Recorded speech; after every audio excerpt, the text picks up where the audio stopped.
Hello, Ryan. I'm really glad that you properly praised I Want It That Way by the Backstreet Boys. It's truly a generation-defining song.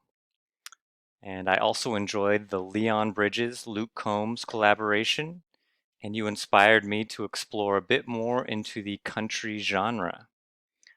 I went through a phase in college when I listened to a lot of Keith Urban, Dierks Bentley, Rascal Flatts, Faith Hill, and Tim McGraw. However, when you mentioned country music, initially I had the knee-jerk reaction of conservative, Republican, not good. And I realized how unconsciously prejudiced I am. And of all things, music can be a great way to have something so human and neutral that anyone can enjoy, no matter what your politics or even the language you speak. I think music has the potential to help us transition to a more harmonious, hate-free era. Okay, you asked about what Ayong and I were thinking in terms of having kids. Uh, I'm thinking there's about a 5% chance of us having our own biological child at this point. Neither of us is desperate to have a kid, and Ayong would need a C-section and would likely not be able to have a smooth pregnancy due to prior medical complications. Also, if we were to have a baby, it wouldn't be for another couple years or so, since we'll be moving likely to a different country in 2 years.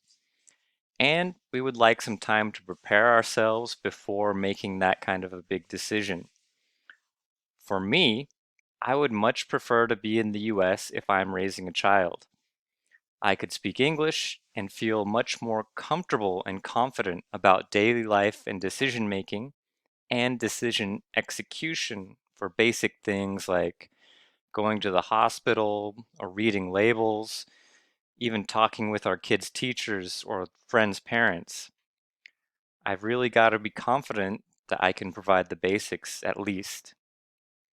That being said, we do feel like capable and caring adults and recognize that there are an abundant amount of children in need and or lacking parents. Something that Ayong and I have in common is that we are motivated to provide opportunities for those who have been dealt an unfair hand. If we can level out the starting line for people who aren't given a chance to be happy or be successful or to be adequately loved and taken care of, even before they're old enough to speak, I think we're both interested in making a meaningful impact for those people.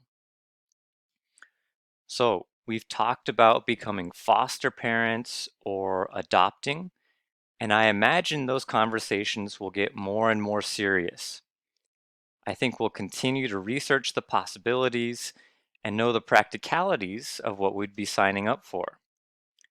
Being an international couple would certainly throw some wrenches in the process of adoption, which is already a long and complicated process in the first place.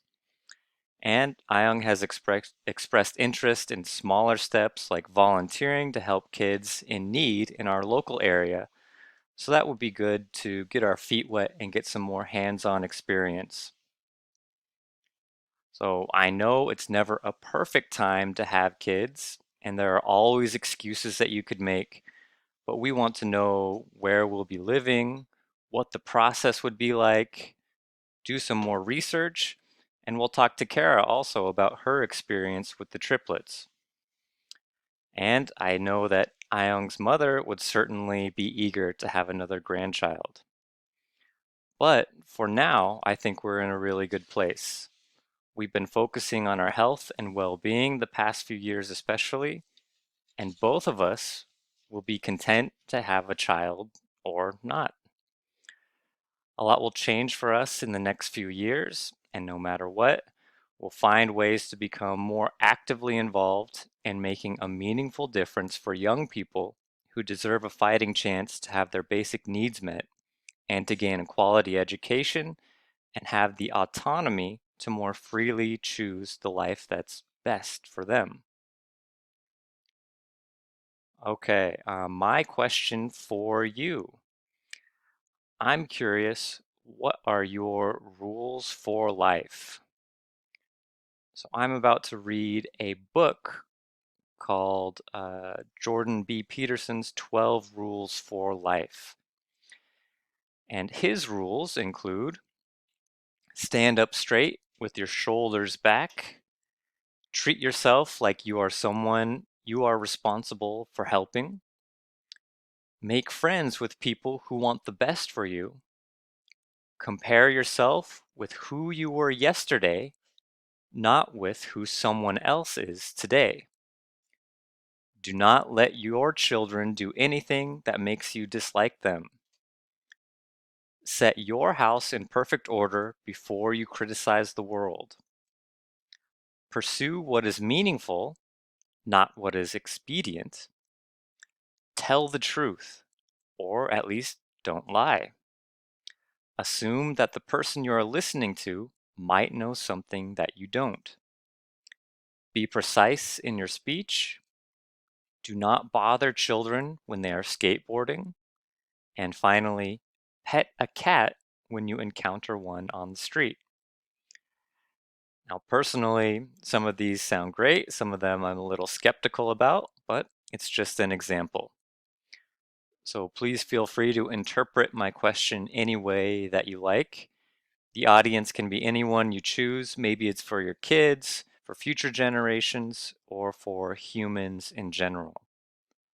Try to think of at least 3 rules that are important for you or represent some wisdom for others. What might those be? All right, I look forward to your response. I'll talk with you soon.